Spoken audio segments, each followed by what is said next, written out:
Mama, I can't do the dishes. I have to do Mr. Alberto's homework for the SATs. Can you please leave me alone? All right, last minute data analysis, page 4 or 5. Let's go and get into it. All right, again, if you're going to be doing your homework, count up the number of questions. Make sure you set aside at least 15 minutes of time. What can we do within those 15 minutes? All right, we got 2, 4, 6, 8, 10 questions once again. So that means 30 seconds per question. We should be done 30 seconds per question. That'll be 5 minutes to go through this, and then take an extra 5 to 10 minutes to evaluate what you've done and what you need to know for next time. All right, we know this is a question number 1, which is going to be easy. It's simply asking what is 20% of 440. So what is zero point 0.2 times 440? You can put that into your calculator. I do know that 10% of 440 would be 44. That can't be the answer, but 20% would be double that. B must be my answer. Question number 25. The result of increasing quantity x by 400% is 60. What is the value of x? All right, that sounds like a lot of gibberish, right? Why? Because it's a hard question. Very short question, but it's difficult most students to answer this question correctly. Now I'm going to show you the secret sauce to this. We're translating from English to math, dealing with percents. Now check out the question. The result of increasing the quantity x. So we have to take x. And since it does say increasing, we have to increase it, right? We're increasing x by 400%. How do you write that down? That would be 100%. The entire value of x is 100%, but we're increasing it by 400%. Right there, ladies and gentlemen, that's your secret recipe right there. What I underlined in blue is exactly what I'd written out in blue. 100% plus 400%. Why the 100%? Because it's going to increase x by 400, which means you have to include 100% of x plus the extra 400 times x. Then it's going to equal, it says, is 60. So your answer would be 60. All right, now I'm going to go step by step through this. Let's collapse the 100 plus 400% is going to equal 500%, which equals 60. One more step. We're going to turn the 500% into decimal. So that we're going to get rid of the percent and move the decimal over 2 times. That's going to be 5.0 equals 60. Can we solve for x now? Yeah, we just divide both sides by 5.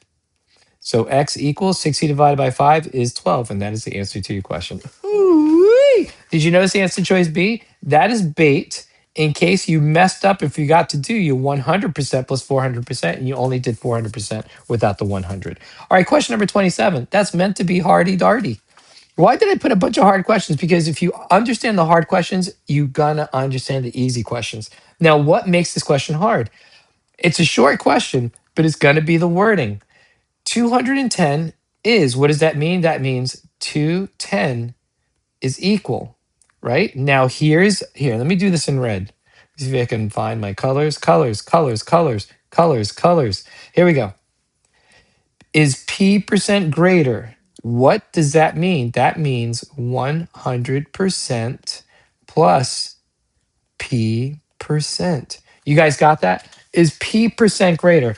What's greater? Is P% greater than 100% of what? Then 30. Ta-da! So not only must it be P% of 30 greater, P% greater than 30, but it has to be 100% of 30 as well. So let's figure out, how do we solve for P? So we're trying to get to P. That means we're going to have to get rid of 30 from both sides. How do we get rid of 30? Well, since it's not being added or subtracted, right? It's being multiplied. We're going to divide 30 by both sides. All right, next step. What is 210 divided by 30? That will equal 7.0, which is now equal to 100% plus P%. Now, what's wrong with this equation? On the right-hand side, we have percent. On the left-hand side, we just have our decimal. So that means I got to figure out what P is of the percent, right? I got to figure out what the P is of the percent. So that means I have to change that 7.0 to percent. How do I change 7.0 to percent?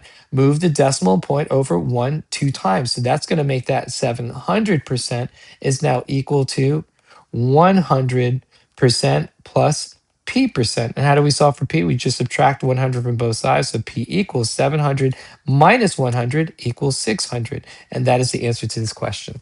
You guys got that? It ain't hard. It's just difficult to understand what they're giving us there because we are not familiar with that question. So now if you practice with this question, another time tomorrow for a minute, another time day after tomorrow for a minute, you're going to understand these guys big time. All right, here's another percent question. Now this is a question number 8. This is on the border of easy and medium. Let's take a look. Now, it's reading comp, right? Of 300,000 paper clips. Of the 300,000 paper clips, they're telling us that 234,000 are large size. Now, the next one is what percentage of the paper clips are large size? You see, your answer is all about percentages, but how do we set this up? They said of the 300,000, that's always going to be your denominator. I just put 300. No, let me do 300,000 so I don't confuse everybody. Whoop. 234, that's your numerator. 234 is going to be your size large. Now, what is that percent? We'll just divide. What's 234 divided by 300? 234 divided by 300 equals 0.78. What is also equivalent to 78 in percent form? Move the decimal over twice, you get 78%. So 0.28 is the same as 78%, and D is your answer. Not too bad, right? Okay, next one, question number 16. Oh, this is a medium, I could say borderline hard question. Notice the answer choices, they're in decimals, so we might have to convert from percent to decimal, but I believe you guys got this. You see a pattern with these guys. You practice with the last two pages, including this one, you're going to see a pattern with these questions. The population of Greenville increased by, oh, here we go again, increased by 7% from 2015 to 2016. What does that mean in blue? If it increased by the population, let me just put population increased by 7%. That means 100%. See how quickly it comes out? It was coming out of my mouth. I want to say 100 immediately because I recognize this. Whoop, plus 7%. If I write that out together, that's going to be 107%. If I write it in decimal, my population would be multiplied. Oops, that's poo, not pop. That would be 1.07. So what is the value of K? The value of K is this guy right here, 107% or 1.07. That's it. K times is going to be 1.07 times. Oh, also side note, that is also known as your factor. And it's a factor of 1.07. Just so you know that within the parenthesis, whenever you deal with exponential increase, remember your factors within the parenthesis. All right, question number 12. I think that what I just described about factor, that is on page 1. If you go to the video that talks about page 1, ooh, that's a beautiful video. If you're seeing this without following the order, go to page 1 for data analysis, and you better know that stuff because that is definitely going to come up relating to factor. All right, this question number 12. Question number 12, true medium level question. At a movie theater, there are a total of 350 customers. Okay, I'm going to put total as a label and put 350. Oh, that's my side scratch piece of paper. Gosh, I wish I could write like this on my pad when I take the test, but oh well. All right, now the next part. Each customer is located in either theater A, B, or C. All right, let me do A, a label for A, B, and C. All right, cool. So I know that A, B, C, the totals are going to equal 350 if I have the actual number of people, which I know they're not going to give me, right? All right, the next part. If one of these customers is selected at random, the probability, oh, thank you for giving me that word, the probability of selecting the customer who's located in theater A is 0.48, okay? And theater B is going to be 0.24. All right, now remember, this number is the actual number of people. But what I underlined in red for theater A, 0.48, and theater B, that's different. That's not whole numbers. Those are percentages or decimals. So let me put theater A. I'm going to go another line down, 0.48. And the next one is going to be 0.24. And then we have plus, I don't know what C is, but that, all three of those, A, B, C, in decimal will have to equal 1.0. Now, if we did it in percents, right? I'm going to do it on the side in percent. I'll put it in yellow because I'm not going to do it in percent. 48% plus 24% plus whatever C is must equal 100%. So what I wrote in red is the same thing, but it's in decimal.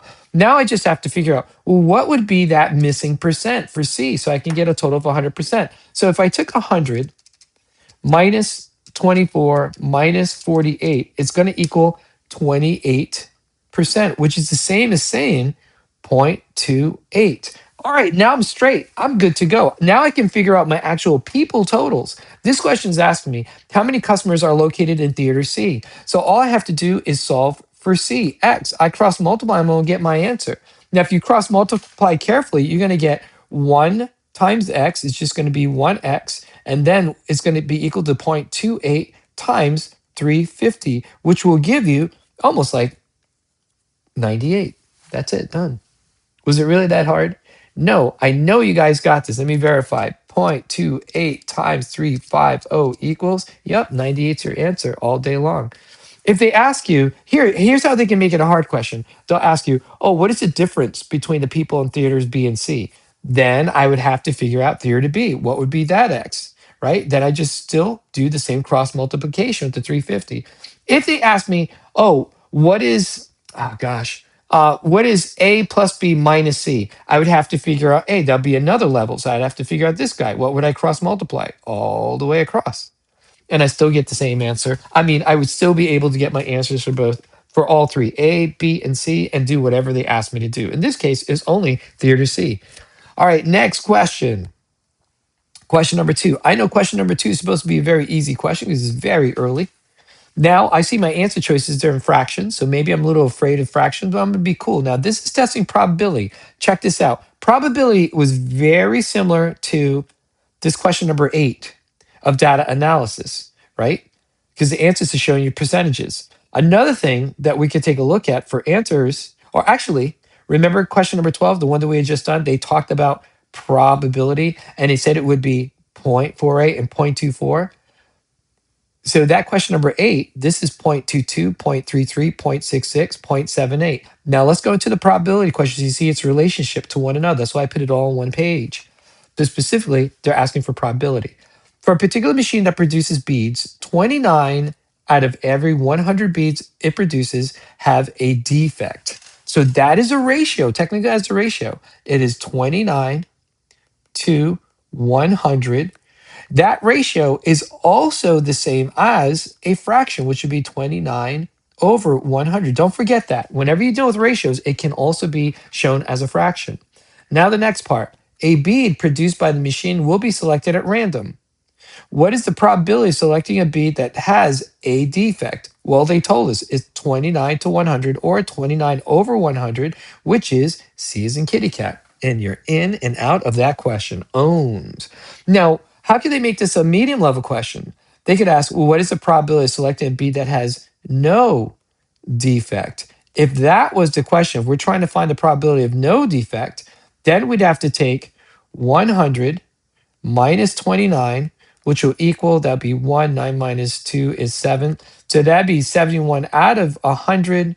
So our answer would be 71 over 100 for no defect. With defect, 29, 100. No defect, 71 over 100. So just be prepared for that. All right, question number 3, which is also an easy question. Let's go into it carefully, though, because we don't want to make any stupid mistakes. That's what kills students, stupid mistakes. So be patient with this. Notice the answer choices. They're fractions. Remember, answer choice A can also be expressed as 1 to 7.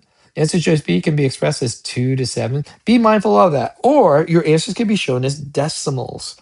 Either one is going to be correct with probability questions. Now, on a street with 7 houses, 2 houses are blue.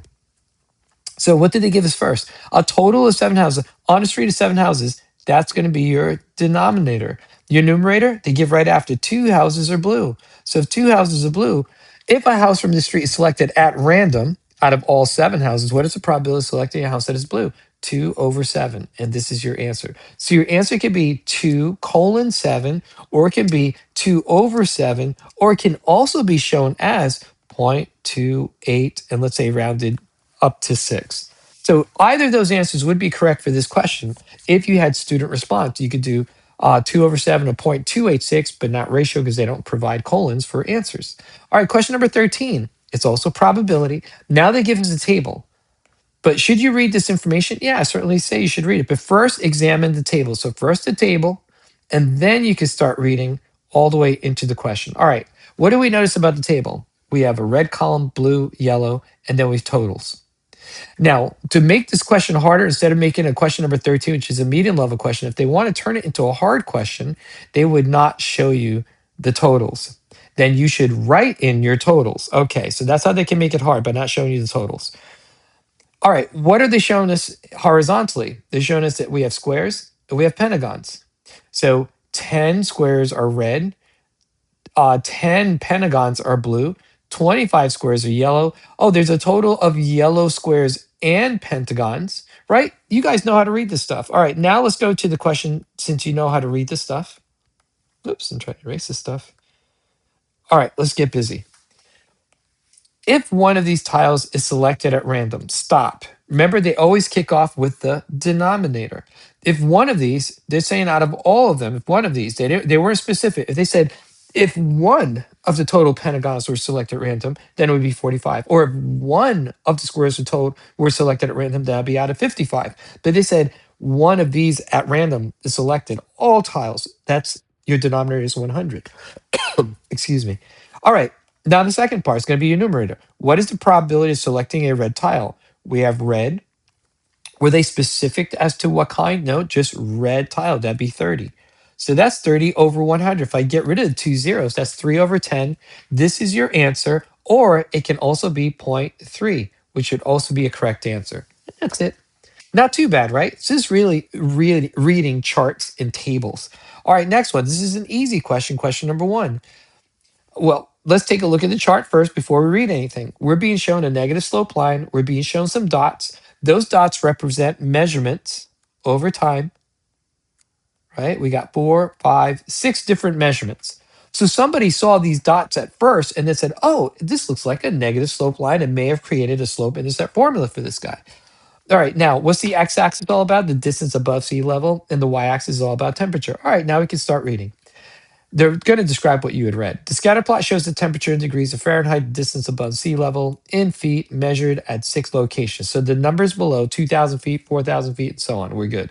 A line of best fit is also shown. At a distance of 4,000 feet above sea level, what is the temperature in Fahrenheit predicted by the line of best fit? So where's our 4,000? There's a 4,000 feet above sea level. We go up to where it hits the black line. And where does it hit?